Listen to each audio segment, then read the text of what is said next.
On reste dans le monde du spectacle, mais cette fois-ci en musique avec nos invités du jour. Michel Terrabosco, vous êtes-vous connu pour avoir joué de la flûte un peu partout dans le monde. Et Mélanie René, vous êtes aussi chanteuse, et vous avez notamment représenté la Suisse à l'Eurovision en 2015.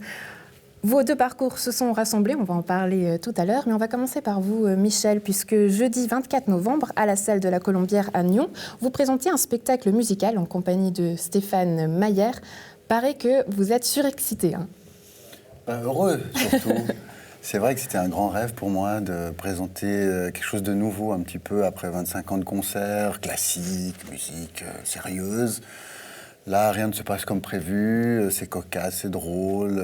Donc comme la pièce d'amateur qu'on a vue avant, oui, rien ne se passe, donc c'est véridique. Je n'ai pas autant de textes qu'eux, n'est-ce pas? Je joue quand même un musicien, mais voilà, ça me permet de chanter, de passer au piano, de souffler dans des bouteilles de verre. On travaille bien sûr avec un metteur en scène, avec des éclairages, surtout un ingénieur du son aussi qui travaille beaucoup avec nous sur l'acoustique, il me met une distorsion sur la flûte.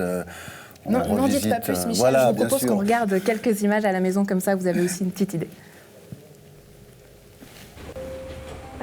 Oh, vamos con el carnavalito!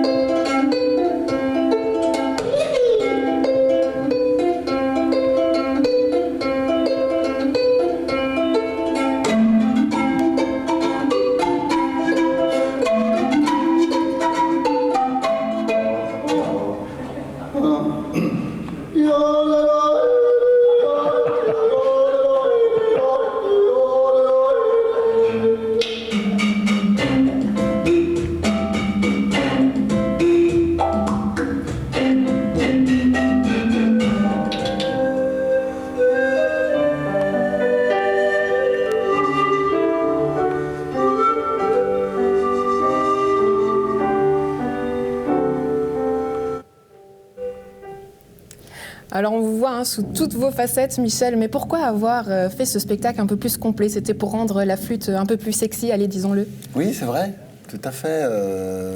Ça change, effectivement. Nous, dans la musique classique, on est souvent dans des salles noires.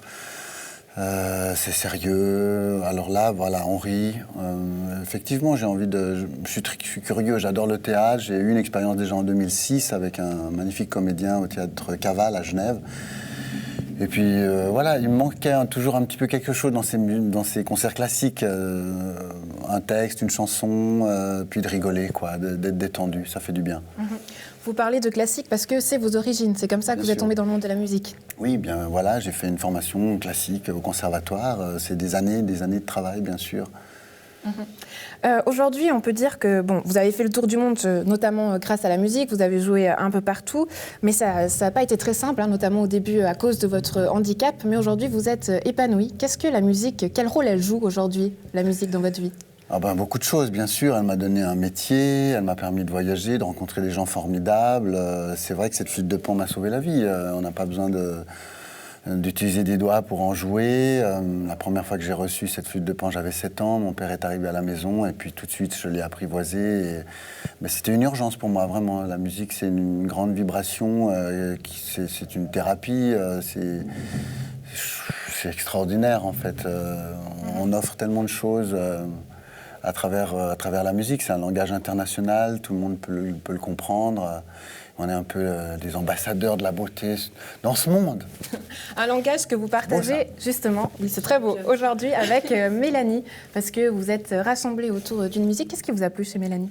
Sa voix, bien sûr, sa personnalité. Bien sûr, ça a été un grand plaisir de mettre la flûte de Pan dans ces enregistrements.